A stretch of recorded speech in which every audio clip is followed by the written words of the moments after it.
As always, quarterback will be a focus at this year's NFL draft, but how deep is this class and where might some of these guys end up going? Welcome into the Sporting News Studios. Tom Vandervoort with our NFL writer, Vinnie Iyer. So, Vinnie, let's talk about first the teams that need quarterbacks in this draft and what maybe they're thinking. Who are some of these teams? Buffalo, the New York Jets, name some for me. Yeah, it's going to continue on in that vein. The Jaguars, they're not happy with Blaine Gabbert. You have the Raiders that made a move for Matt Flynn, but you're not sure about them. And the Eagles have two quarterbacks right now, Michael Vick and Nick Foles. And then you look at Cleveland Browns, they're not sold on Brandon Whedon. So there's a lot of teams in line, and I think the two neediest teams are the Bills and the Cardinals. They're in that 7-8 range. Okay, let's talk about those two teams and what they might do.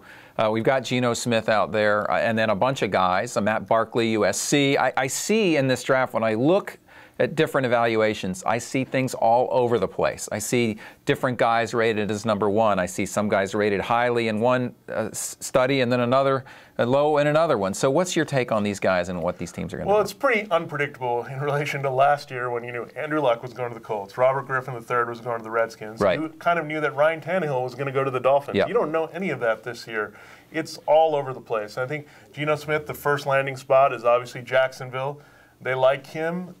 Do they like him enough to take him at number 2 to be that guy over Blaine Gabbert? That's the question. I think the Raiders, you don't know what exactly they're thinking. I don't think we ever do. Right. So, and then I think the next spot for Geno Smith would be the Eagles there, so at number 4. So I think those two, I think when Geno Smith goes off the board, it kind of brings more clarity. That's when the rest of the dominoes start to fall. And I think you look next to where the Cardinals are picking.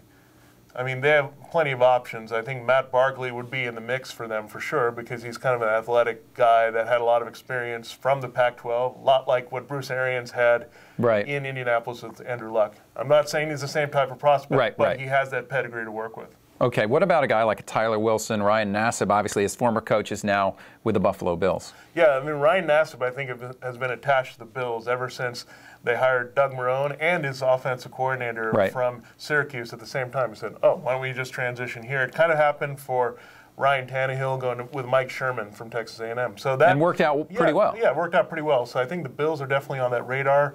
I think one guy that's kind of dropped is Mike Glennon of NC State. Nassib is kind of taken over that lanky, traditional-looking quarterback role from him. So I think he's a guy, Nassib is still in play for the first round.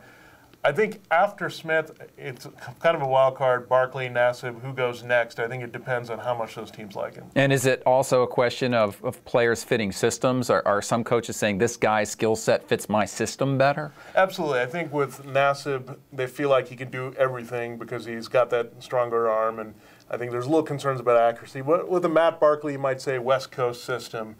You might be a little shying away if you're the Jets or the Raiders, somebody that's had a USC quarterback away from a guy like Barkley. But you can't lump them all in together. Barkley is a different bird in terms of he maybe doesn't have the great superior arm strength, but he's a little smarter, a little more athletic. So he gives you a different skill set, and that's how you have to look at them. So is it safe to say the teams that we mentioned, all of them are going to pick a quarterback somewhere in this draft? Yeah, exactly, and it depends on where. I think the one guy you watch out for, the sleeper that could jump in after Geno Smith as maybe the only other first-rounder is E.J. Manuel, Florida State, because when you look at the NFL right now, what's hot? Guys that can move around. Guys can maybe run that read option, have that athleticism. Geno Smith, not a big runner in college, but we know he's the fastest in this draft.